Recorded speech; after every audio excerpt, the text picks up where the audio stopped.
it feels like the most important letter. When my first book came out, I have a poem in there called Poem Beginning with a Line by John Ashbery. And one day in the mail, there was this letter from John Ashbery. And he said, you know, thank you, you sent this book. And he said, I see that you used one of my lines. He said, it took me a while to remember what poem it came from. And he said, ah yes, this poem Airs, which I wrote 50 years ago in the Village when that was something like a hospitable place for poets. Congratulations on your book.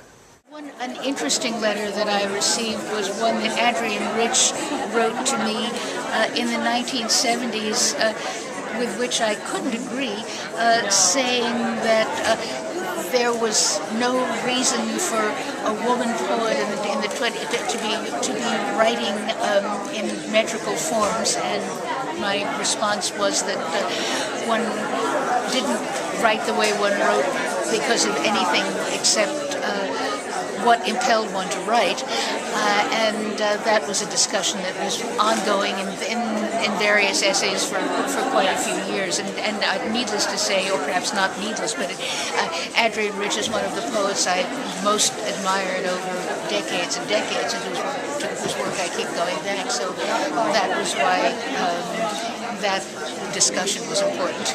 I once got a really touching letter from W.S. Merwin. You know, I mean, he just wrote me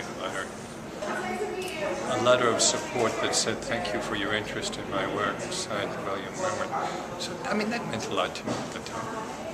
Well, the email I received to tell me I won the Walt Whitman Award was pretty huge. I was in an airport bathroom, and I checked my email, and then I got out of the bathroom and I told my wife I just won the Walt Whitman Award. And then we had to get on a plane, like 10 minutes, 15 minutes after that, so I wanted to tell everybody, but I couldn't because sitting on the plane with my own thoughts, it was kind of crazy, but it was good. I got to digest it a little bit before. It was written on yellow notebook paper. It was from a prisoner, and he outlined how he had discovered my poetry. That they had this system where they would push the string. They would tie string around things and sort of push it under the door to reach another cellmate, and someone had written out a poem of mine and had pushed it under his door, and that's what made him write me. And that must have been maybe 15 years ago, and I still have the letter. Me? Well, I can tell you the first one that I received was from Denise Levertov, and that was a very big, meaningful one when I was 12 years old. When I was 12 years old, I wrote to her and she wrote back. That was very meaningful. I can't even think of another one.